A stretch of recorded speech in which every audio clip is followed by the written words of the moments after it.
Hey guys, Ben the massage therapist here. I've been hearing a lot of talk about people getting slower with their appointments. So I want to talk about that a little bit. Let's get into it. I want to talk about some things that you can do to make sure that your business doesn't slow down. Now, there are some things that are out of our control, right? Mandated shutdowns and those types of things. But I want to talk about things that you can do to make sure that you stand out.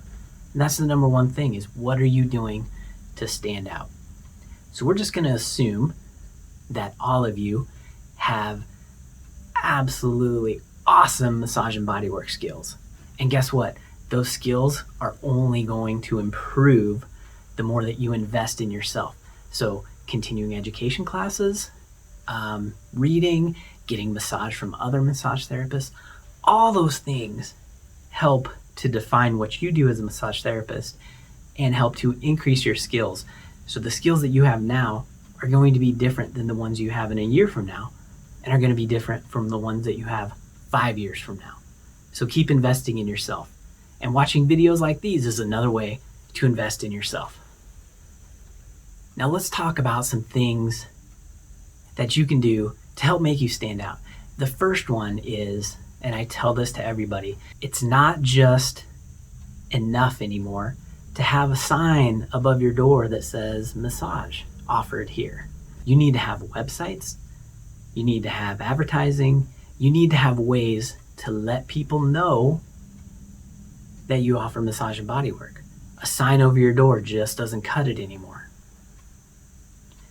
So I'm not going to get too deep into what your website needs to look like, what your advertising needs to look like. There's a lot of other places around that you can look that up, and maybe we'll dive into it deeper next time. But you need to have at least a presence on the web that is professional and highlights what you do as a massage therapist. Do you offer Reiki? Do you offer deep tissue? Do you offer neuromuscular? What do you do? What is your specialty in massage? So we've been talking about some things in our office recently about what we can do to stand out. So our office is busy and we haven't slowed down at all. In fact, we're actually getting busier in our office, which is great.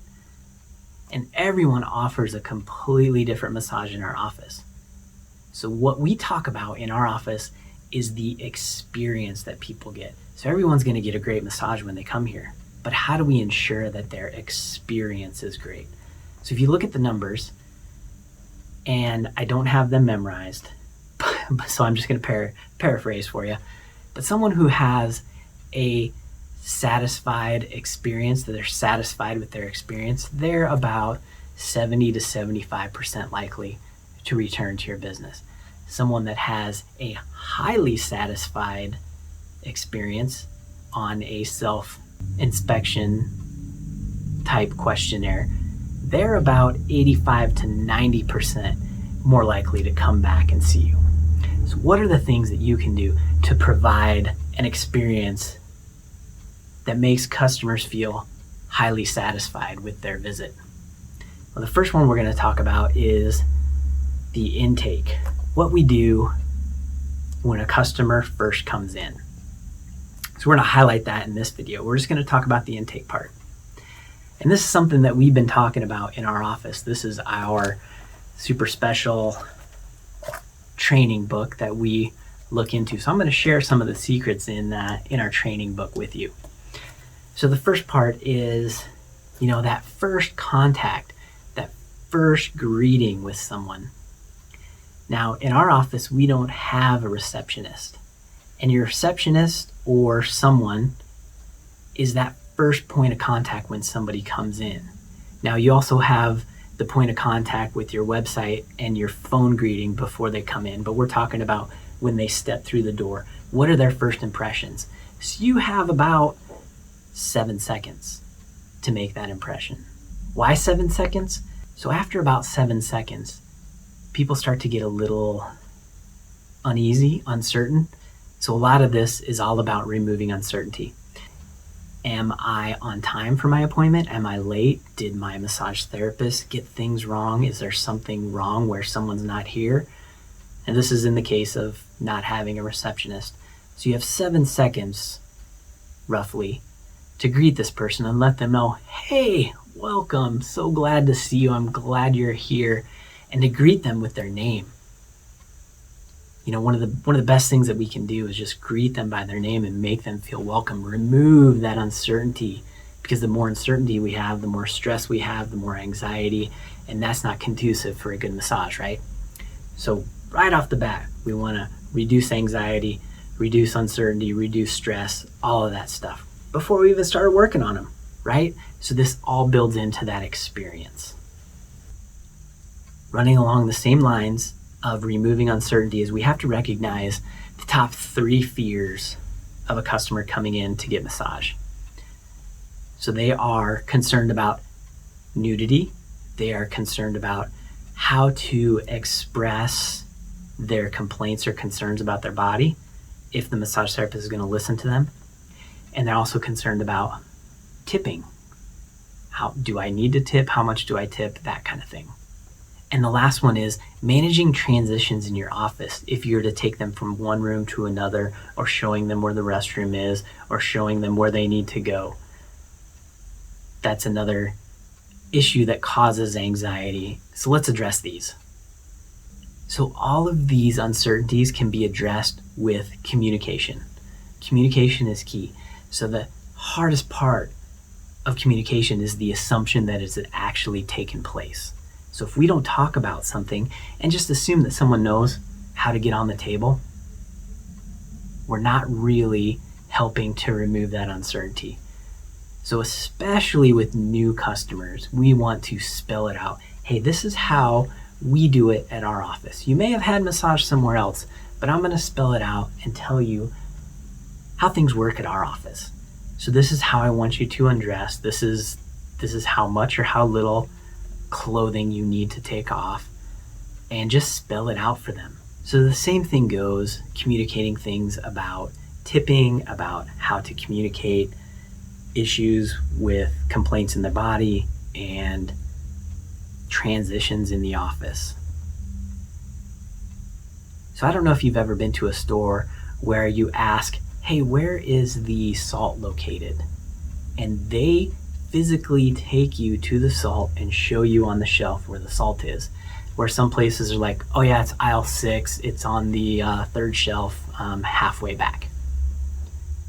So you go to aisle 6 and you look at the 3rd shelf and go halfway back and it's all Jello or something that's not salt. So helping people through their transitions through the office, walking them through so they know exactly where to go. I mean, that's one of the great ways to help reduce anxiety, reduce stress, that kind of thing. Another great tip would be to leave a review on our website, or to tell someone else about your experience and refer them in. Those kind of tips to me are more valuable than a $5 or $10 tip at the end of the massage, for sure. And explaining that to people helps, once again, remove that uncertainty, like what should I do for a tip? All right, so let's quickly review what we talked about. So first off is having a presence, having a web presence or something that lets people know what you do. The next is removing uncertainty. Remember that communication is key. The assumption that communication has taken place is the hardest part. All right, so let's review what we talked about a little bit. So we talked about having a presence, having a web presence, letting people know, what is your specialty? Why should someone come see you? That's going to get them through the door. The next part is removing that uncertainty once they walk in that door. So communication is key. Remember, the hardest part of communication is the assumption that it's taken place. So we start off right away and we address those big uncertainties. We address nudity, we address tipping, we address communication about someone's body, and we address the transitions. So those are the 4 big ones that we can look at. So I always say, if you ask 10 massage therapists how they do something, you're going to get 10 different answers. I'm always curious about how other people handle this type of thing. So this is just the beginning of the customer service pathway that they take when you're in your office. And this is a way to make you stand out in their mind and have an experience that they're going to want to come back and experience again and again and again. So tell me what your thoughts are. What would you do differently? What do you like? What don't you like? I'd love to hear. So as always, thanks for watching. I hope maybe you got something out of this video. If you did, share it, subscribe it, hit the like button or the thumbs up button, all those things that are down here. You could join me on Facebook, and I'd love to take this and discuss some of these topics a little more in depth. So reach out. I'd love to hear from you. Thanks for watching. We'll see you in the future.